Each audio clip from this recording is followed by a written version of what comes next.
telah mengharamkan sesuatu, maka yang haram hanya sesuatu itu saja, jangan dilebarkan. Kita punya pertimbangan, maka wah titanium itu haram. Kenapa? Titanium itu bisa jadi lebih mahal daripada emas, bisa jadi lebih mahal daripada perak. Kenapa? Lebih dibutuhkan, karena dia jadi bahan-bahan penting untuk membuat peralatan-peralatan tertentu, karena pertimbangan-pertimbangan ilmiah, kan begitu. Bisa jadi lebih mahal. Nah, mahal dan murah itu pertimbangan keduniaan. Mahal dan murah itu pertimbangan keduniaan. Sehingga kalau ada kebutuhan, dia akan semakin mahal. Kalau tidak dibutuhkan, maka dia akan murah. Itu dia. Dan kadang-kadang juga mahal karena pengolahannya.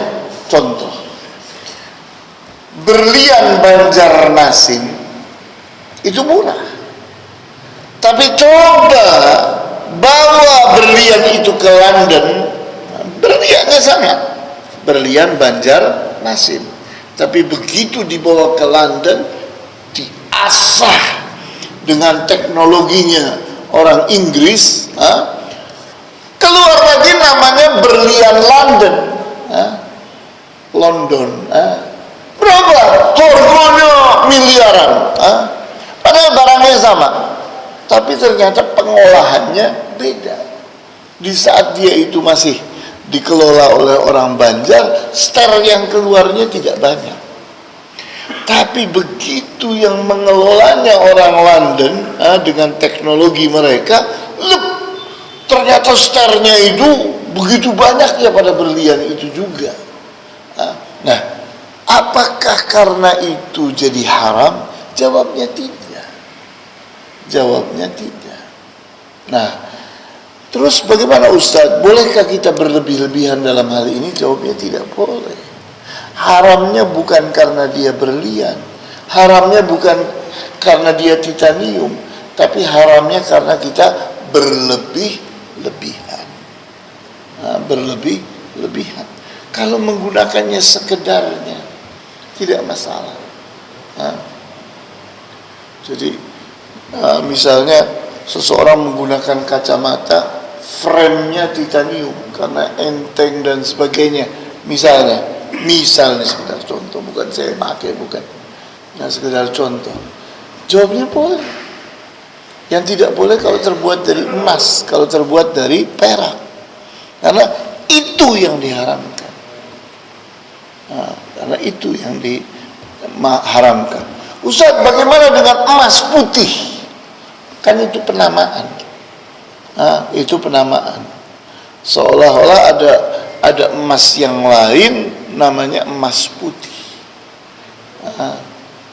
Padahal ternyata emas putih itu bahannya berbeda dengan emas, tidak sama. Cuma penamaannya saja emas putih. Kayak misalnya orang menamai babi laut, anjing laut, tapi kan hidupnya di laut, ya boleh karena hidupnya di laut, ya kan? Walaupun penamaannya babi, namanya anjing, kan gitu, kan penamaan orang, bukan karena Rasulullah pernah mengharamkannya. Jadi kita ini jangan terkecoh oleh hal-hal yang lain, oleh hal-hal yang lain. Nanti akan haram di saat dia itu ada unsur berlebih-lebihan. Seseorang berlebih-lebihan. Kamu bisa menggunakan sesuatu yang bagus tapi murah, tapi kamu ternyata lebih suka kepada sesuatu yang berlebih-lebihan. Itu juga jadi jelek. Karena itu termasuk masuknya itu bukan karena dia itu sesuatu, tapi dia itu haramnya karena berlebih-lebihan. Tabdzir, Kan kita lihat Rasulullah SAW melarang kita untuk berlebih-lebihan, di mana orang yang berlebih-lebihan itu ayatnya menyebutkannya sebagai ikhwanus syayatin, saudara-saudaranya setan. Hadis, bukan ayat, hadis. Di mana Rasulullah SAW menyamakan orang-orang yang berlebih-lebihan, melakukan israf, melakukan tabdzir, berlebih-lebihan, itu sebagai saudara-saudaranya setan. Jadi yang dilanggarnya itu bab yang lain, bukan karena dia emas, bukan karena dia perak, bukan karena dia sutra, tapi dia masuk ke bab yang lain, yaitu berlebih-lebihan. Seperti itu. Silakan. Ya. Berlebih-lebihan itu haram. Ya. Memakai sesuatu. Apakah itu termasuk dalam berlebih-lebihan dalam beribadah atau tidak? Ya. Ini kalau kita berbicara tentang ibadah, itu babnya bukan bab pembiayaan.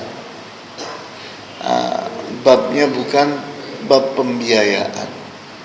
Babnya bukan bab pakaian, makanan dan minuman. Sementara yang kita bahas itu adalah emas, perak dan sutra. Di sana ada pembiayaan. Kemudian di sana ada bahan yang dikaitkan dengan makanan dan makanan, minuman dan pakaian. Nah, jadi di saat kita berbicara ibadah itu tidak ada kaitannya dengan ini semua. Maka kita tidak boleh mengkiaskan sesuatu yang tidak sama, tidak serupa. Kias itu hanya boleh untuk hal yang serupa. Sehingga para ulama menyebutkan kaidah la qiyasa fil ibadat. Tidak ada kias dalam hal ibadah-ibadah. Contohnya apa? Bolehkah hukum puasa berlaku dalam hukum salat? Maka jawabnya tidak boleh. Contoh, yakni puasa. Kalau seseorang itu meninggalkannya dalam uzur tertentu, kemudian dengan disamakan dengan sholat, karena uzur tertentu. Contoh, ada seseorang tidak berpuasa, maka kita bilang tidak berpuasa bulan Ramadan, maka dia wajib mengqadha puasa itu. Tapi bagaimana dengan sholat? Seseorang bertahun-tahun tidak sholat, misalnya. Pada saat dia tobat, dia insaf, bagaimana dengan tidak sholatnya dia bertahun-tahun? Wajibkah membayarnya? Maka seseorang berkata, puasa saja wajib dibayar, apalagi sholat. Nah, itu tidak boleh. Kias kayak begitu tidak boleh. Karena puasa itu punya hukum sendiri, sholat itu punya hukum sendiri. Nah, begitu pula berbicara tentang tadi emas, perak, kemudian sutra, itu punya hukum sendiri. Sementara masalah ibadah tadi punya hukum sendiri. Sehingga kita tidak mengatakan bahwa seseorang berlebih-lebihan dalam hal sholat. Ternyata di malam hari dia sholatnya itu dari jam 12 malam sampai jam 3:30 atau jam 4 subuh. Bolehkah? Jawabnya boleh. Oh, itu berlebih-lebihan. Tidak ada berlebih-lebihan. Hah? Apalagi terbukti bahwa Rasulullah SAW melakukannya. Hah?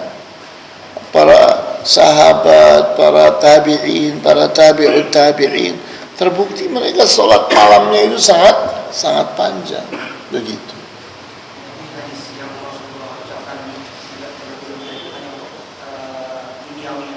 Ya, perkara dunia. Antum mau menginfakkan setengah harta antum atau 2/3 harta antum, tidak disebut berlebih-lebihan. Hah? Kenapa? Niatnya ingin beribadah, ya kan? Kalau pengertian itu begini, Ustaz, dalam sebuah definisi yang ditulis oleh Imam Asy-Syafi'i itu ditulis al-bid'atu sharifatun din mukhtara'atun tudahi syar'iyyah yusallu 'alaiha al-mubalaghatu bi ta'abbudi lillah. Jadi menggunakan istilah berlebihan di dalam beribadah. Ini antara salah satu definisi bid'ah. Ya. Bagaimana makna berlebihan? Ya. Jadi kita tahu definisi itu kan dimulai dengan kata-kata mukhtara'ah. Mukhtara'ah itu artinya dibuat-buat, dibikin-bikin. Jadi dia itu disebut berlebih-lebihan karena dibikin-bikin. Tapi kalau sesuatu yang disyariatkan seperti sholat tahajud disyariatkan, yakni ayatnya berbicara di surat Al-Muzammil, yakni orang disuruh tahajud setengah malam atau sepertiga malam, lebih daripada itu atau kurang daripada itu, kan ada nasnya.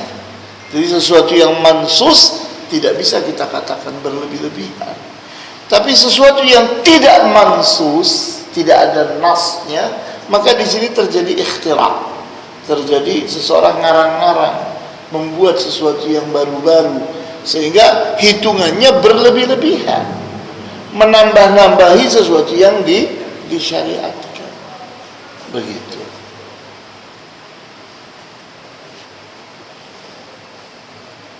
Silakan, ada lagi? Ya.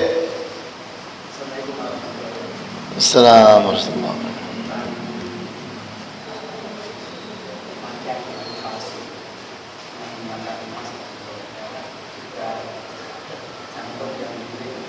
Jantung, ring jantung.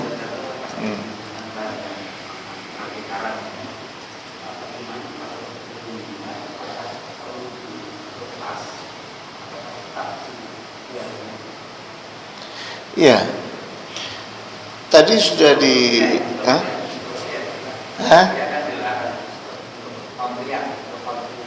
Iya. Jadi tadi sudah kita bahas bahwa frame haramnya itu kita paham bahwa dia itu dalam bentuk pakaian, makanan, minuman, kemudian tempat duduk kita, ya kan? Nah, bagaimana kalau dia itu yakni dipakai di gigi? Para ulama membenarkannya. Para ulama membenarkannya. Nah, kenapa kok dibenarkan? Karena keluar dari bab tadi, keluar dari bab ini. Dia bukan dalam rangka pakaian, bukan dalam rangka bejana makanan dan minuman, bukan dalam rangka tempat duduk. Keluar dari itu semua, maka dibenarkan. Apalagi ada pertimbangan-pertimbangan ilmiah. Pertimbangan-pertimbangan ilmiah bahwa emas itu awet. Emas itu bisa bertahan di daging kita. Di saat ditancapkan di tubuh kita, dia bertahan lebih daripada logam-logam yang lain. Logam yang lain itu mudah berkarat, tapi kalau emas nggak berkarat, sehingga emas itu lebih diutamakan. daripada logam yang lain untuk ditancapkan di tubuh kita. Maka saya bilang, jangan menyiksa jenazah dengan berpikir ingin mencabut itu saat seseorang sudah meninggal dunia. Jangan berpikir bahwa jenazah itu tidak merasakan apa yang kita lakukan terhadapnya. Kita bersikap kasar saat memandikannya, kita menganggap gak ngerasa kok udah mati. Jangan, dia merasa,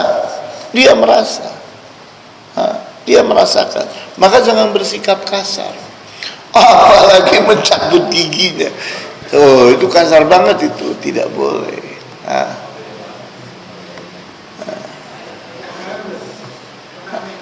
Apa? Turnamen. Ornamen apa? Emas. Jadi fitur-fitur.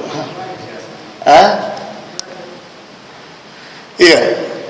Bagaimana kalau dia itu menjadi ornamen-ornamen yang tidak ada kaitannya tadi? Maka nanti yang kita takutkan masuk ke bab yang lain, yaitu berlebihan. Jadi sebelumnya terjadi perjanjian, sebelumnya terjadi perjanjian didonorkan kepada orang lain. Didonorkan, apa itu? Didimas. Didimas. Gigi emas didonorkan kepada orang lain. Ya, kalau saya mati. Berarti dia menyiapkan dirinya untuk disiksa. Iya. Iya. Gini. Ini babnya beda ya. Saya selesaikan dulu yang tadi. Nah, bicara soal tadi ornamen-ornamen tadi, sesungguhnya kalau yang dikehendaki itu adalah warna emas, warna perak, alhamdulillah. Ya, alhamdulillah sekarang ini ya ini bisa kita gunakan ya ini cat yang warnanya emas. Tidak kalah bagusnya dengan emas, ya kan? Kenapa kok kita harus pakai emas? Karena kalau pakai emas jadi mahal banget. Iya atau tidak? Di saat dia hanya sekedar menggunakan yakni pewarna-pewarna yang bukan emas tapi celeng kayak emas, sangat bercahaya seperti emas, kan bisa kan? Jadi kita usahakanlah untuk jangan sampai kita itu masuk kepada bab berlebih-lebihan tadi, berlebih-lebihan dalam hal keduniaan. Kita jangan berlebih-lebihan dalam hal keduniaan. Nah, kalau kadarnya tidak berlebihan dan itu dibutuhkan, maka insya Allah tidak masalah. Karena itu kan bukan bagian dari bab yang kita bahas. Yang kita bahas itu emas, perak, sutra dalam rangka pakaian, bejana makan dan minum, kemudian tempat duduk. Maka di saat keluar daripada itu, maka dia dibenarkan, dibolehkan. Tapi jangan sampai masuk ke bab apa? Berlebih-lebihan. Nah, tadi berbicara tentang anggota tubuh,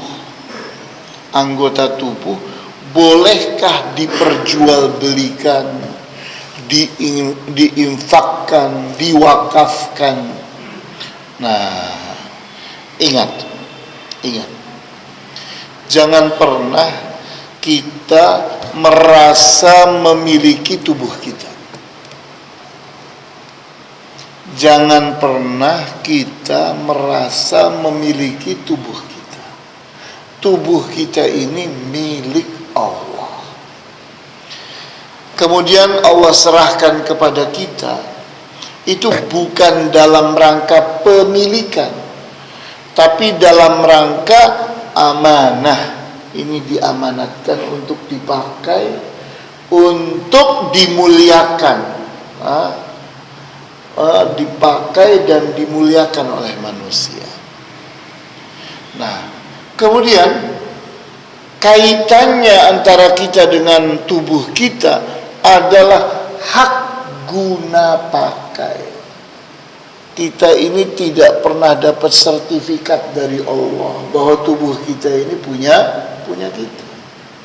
Sehingga jangan pernah merasa memiliki tubuh kita. Sehingga jangan mudah-mudahnya seseorang mengatakan nanti saya mati mata saya buat si fulan, jantung saya buat si fulana, seolah-olah itu punya dia. Jangan begitu. Tidak boleh seperti itu. Apalagi memperjualbelikan. Udah, saya ini miskin, tidak bisa bayar hutang. Udah, ambil aja ginjal saya. Lah.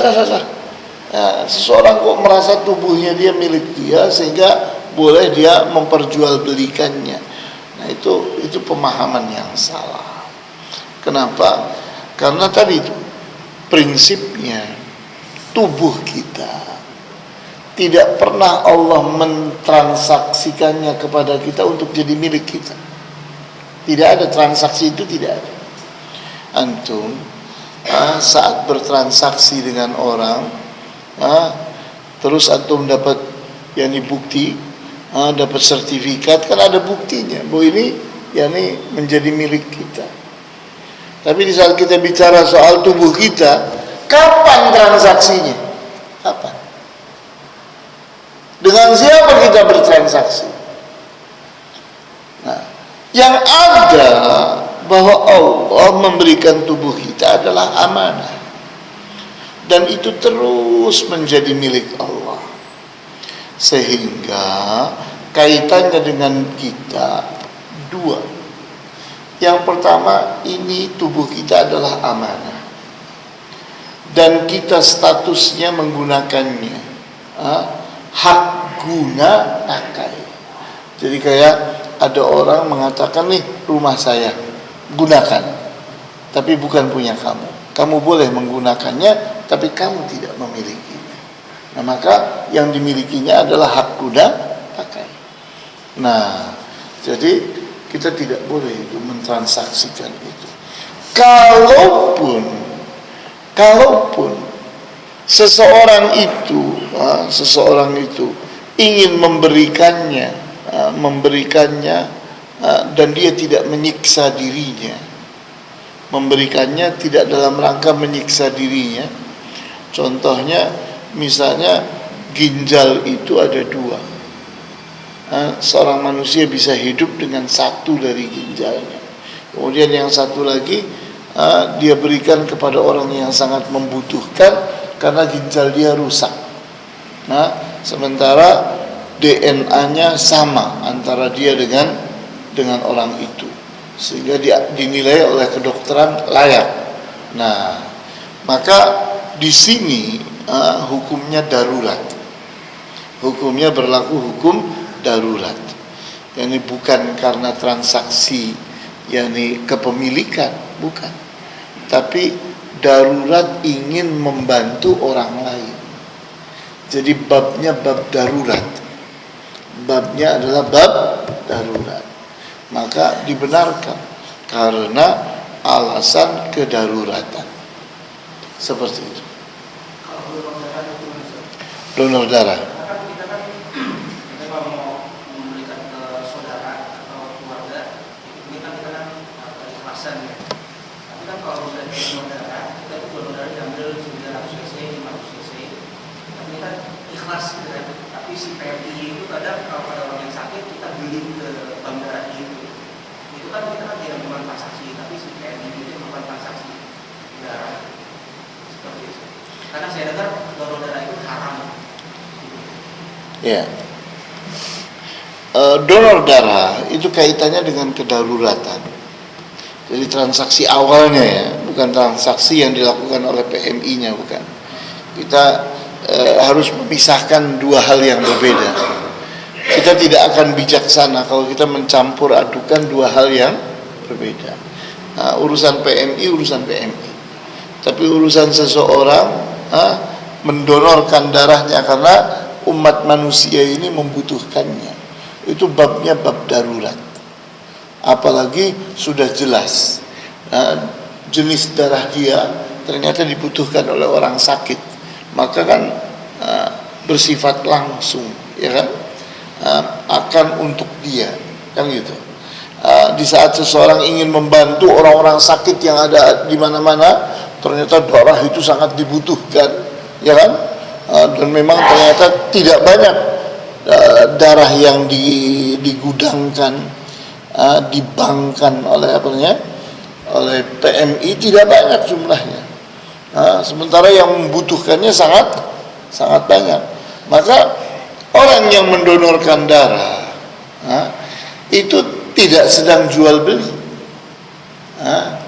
tapi dia itu sedang membantu orang yang susah. Seperti seseorang mengerahkan tenaganya, menggunakan fisiknya untuk membantu orang, ya kan? Itu kan dibenarkan. Nah, seperti itu donor darah.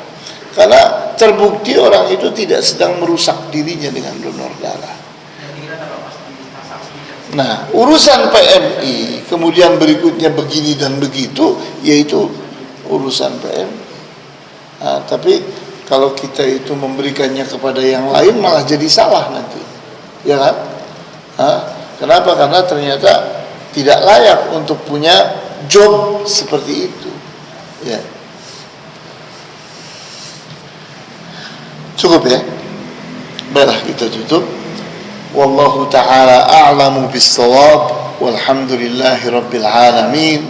Wa sallallahu ala asyrafil anbiya'i wal mursalin wa ala alihi wa ashabihi ajma'in. Subhanakallahumma bihamdika asyhadu an la ilaha illa anta astaghfiruka wa atubu ilaik. Wassalamu alaikum warahmatullahi wabarakatuh.